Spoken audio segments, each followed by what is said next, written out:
Look at this view.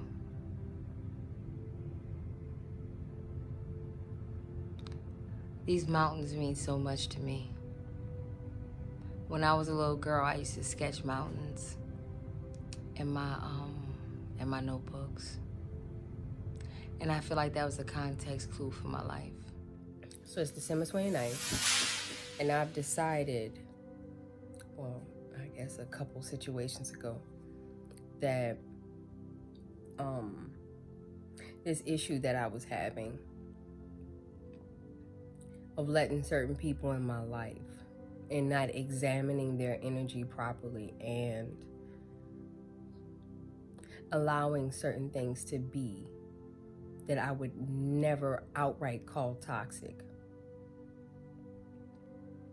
And realizing that as culturally, especially women, we feel like we need to hold on to every single relationship, and if we decide to expel ourselves out of a situation, either we're being the B word or you know, just angry, bossy, pushy, whatever they want to call it, just because you decide to stand up for yourself in that moment, right? But they had this one situation in particular where I knew, okay, the only way that I got into this situation, this pickle came about because little girl Toya reared her ugly head. Now, I put her away with my career, right? Being aimless and stuff like that. I let her go to rest there. But I didn't put her to rest when it comes to me socially. That same little girl that needs to be liked. That same little girl that wants a form of approval, right? There was this one time, just one of the many stories. My mama came to the school. You know, they have the field day, right? And you get the tickets and stuff like that, and you buy things, you play games. So she came and she was in her scrubs, and she said, well, what you doing? And I said, well, I don't have any more tickets. And she said, why don't you have any more tickets? And I said, well, I gave them away to people because some people didn't have any. And she said, well, okay. You know, and I know, knowing my mother, she didn't just leave me without tickets. So she probably gave me a few more dollars or whatever and just told me not to give it away. But really, I was that little kid back then that was like, oh, please play with me. Like me. If someone said, which happened to me often as a child, where a kid would be like, well, I just don't like her. And I would be bold enough to inflict pain upon myself by going to her and asking, so why don't you, I remember, I won't say her first and last name, but I remember her in particular. And I said, why don't you like me? I don't know, I just don't like you. I thought, okay, you know, and notice, even though I gave away my tickets in hopes that they would want to play with me and hang with me, notice that my mama still came up to me and I was alone. Fast forward 2019, situations have happened, but I think this is the first time where I've thought,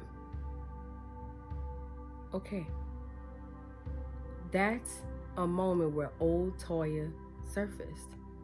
And that childhood Toya, that situation was so, the only way I can say it is, girl, now you know good and well that shouldn't have happened. You know, that was how I would have handled myself. But that situation was so interestingly upsetting that I knew that Toya has to be put to death. Because if that portion, that little girl, Toya, that wants approval, if that little girl Toya shows up in this next phase of life that I'm going into, she's gonna cause me some damage. She's gonna ruin some stuff. She's gonna say yes to some stuff that Toya right now wouldn't really want. So that's when I decided to have a funeral for myself. You know. And you know, you can Google it. There's so many therapy. There's just like the therapy method where you write down or you draw the situation that happened to you and you ball it up and you set it on fire, you rip it to pieces. Excuse me. It's the same process with this. I'm letting that old me go officially. And I personally chose to do. And I believe I was led. I know I was led to do a mini ceremony for myself. Just me, God, and the moonlight.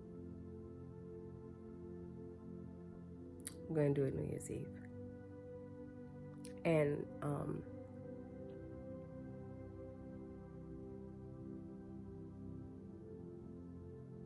I feel good about it. I've even been dealing with, you know, I was sad for a few days off and on. Like I had these up and down moments, and the Holy Spirit told me that's the stages of grief happening. You know, because anyone with half of a brain would say, why would you want to keep it? Why would you grieve the things that are bad? Well, obviously, it's the same way people are afraid of change when they're in a bad spot. You're like, well, wait a minute. You're in a bad spot. Obviously, change is going to be better than a bad spot. You have nothing to lose, my brother. You know, but it's one of those things where it's hard. You know, and even now my heart is palpitating because this person has been with me. This portion of myself has been with me for so long, and I can't wait to let her go. I remember I wrote this poem, and my poems were always prophetically filtered through me. You know, God was changing me from the inside out through this poetry. And one of them was, Paul was my pallbearer and Jesus was reading my eulogy. And I think that's when the concept began of the death of self. I was led to create moon water for the ceremony. I'm going to take this water and sit it on my windowsill at night for the next 2 nights to be charged by the energy of the moon. And I'm going to keep it covered so no daylight hits it after this moment. And it's pretty much, when I looked it up, it's kind of like you know how the same way the sun can influence water, the rays of the sun? It's the same way, but just in a more positive light. It's used for cleansing, attracting abundance, and a bunch of different things. I found out that outside of what we normally know about frankincense and myrrh, it being given to Jesus, but when he was born, but they used to line the fabrics that wrap the body with these two, and I thought that would be the perfect combination. And then this is what the moon was like when I was born, right? A waxing crescent. And I was actually sad because I thought that, oh man, it's not going to be a full moon on New Year's Eve. But I found out that it was actually a waxing crescent, which actually wowed me even more about the whole process. I chose 6 candles because my life path number is 33/6. It literally felt like as soon as I started to light the incense that it began to happen, that I started to weep. And the moon was so pretty that night.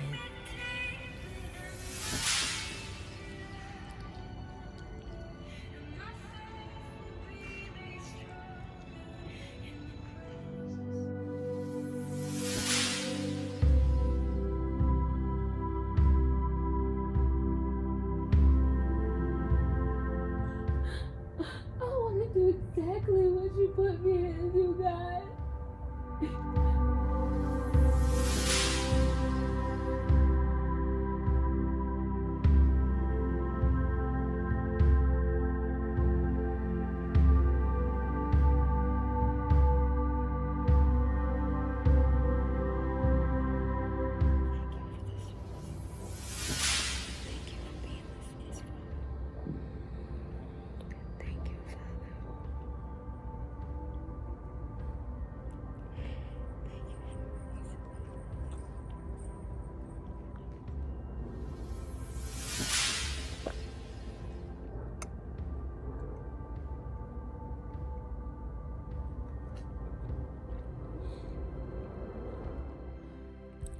It's the first day of the new year, and I did the whole funeral thing yesterday, and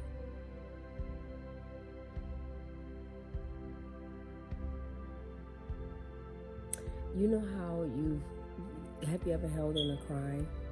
You know you're holding a cry, right? And then when you finally get to cry after, or you finally voiced your entire point and opinion, and the other person understood, how relieved you feel. That's the feeling, you know? Or when you've been waiting to get to the shower all day and you finally get to the shower, like that feeling, that's the feeling that I felt after. I went ahead, we all went to church and stuff like that and got ready like normal. But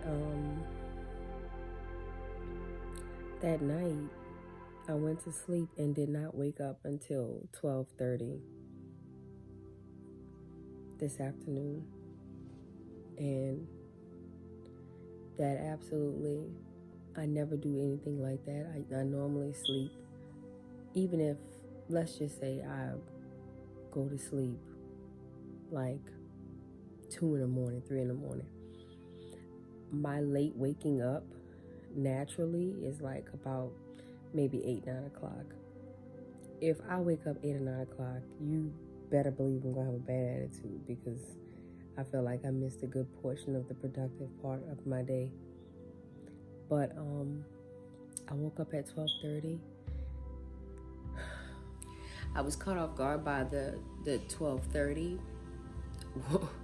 waking up at 12:30. But I will say this: I did feel well rested. I believe this was the perfect catalyst for what I have lined up this year, you know. And this year was a lot different from other years. Normally, you know, all of my vision boards have come to life, and they've gone different places. They've gone from being really busy to being one sentence, to being one word, to being busy again, and then to being like a cluster. Like last year was more of a clustering that I did with my vision board. But this year, it was 2 parts. It was the video of the ceremony plus this statue I'm about to show y'all. My good friend came back from Cuba with this Afro-Cuban statue, and she told me she had something for me, and I said, okay, well, you can just bring it over. And I get it, and it takes so long to unwrap, and immediately guys started talking to me, because I was starting to get a little frustrated with unwrapping it. And he said, this is the same way it happened with your gifts. Unwrapping it is frustrating. It's hard. But once you get it open, the gift that you will see, you can't deny. You're great. You'll be grateful, forever grateful. And you see, now it's placed underneath the wire sculpture that I did of myself. And it's me, and the words coming out of my mouth are building my world. And the statue for this year is right beneath it. This year, I'll be unwrapping the gift. It's reaping season.